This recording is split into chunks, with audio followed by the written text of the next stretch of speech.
అందరికీ నమస్కారం. మీ ఇంటి ఆడపడుచు ఛానల్‌కి స్వాగతం.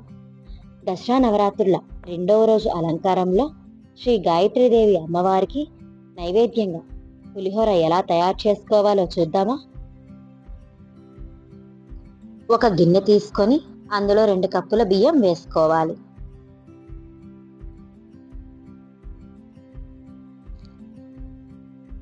తరువాత ఈ బియ్యంలో నీళ్లు పోసుకొని 1కి 2 సార్లు శుభ్రంగా కడుక్కోవాలి.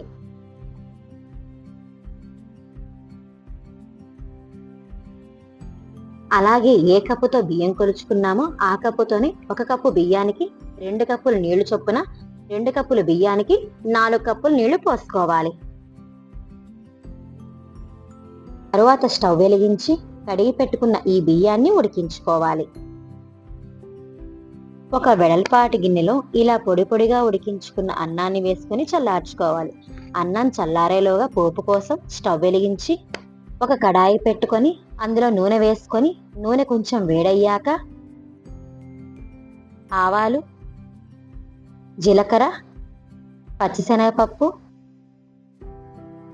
మినప్పప్పు, ఎండుమిర్చి, పచ్చిమిర్చి, అలాగే వేరుశెనగ గుళ్ళు కూడా వేసుకొని వేయించుకోవాలి. ఇవి కొంచెం వేగాక కరివేపాకు, కొంచెం ఇంగువ, 1 స్పూన్ పసుపు వేసుకొని కలుపుకోవాలి.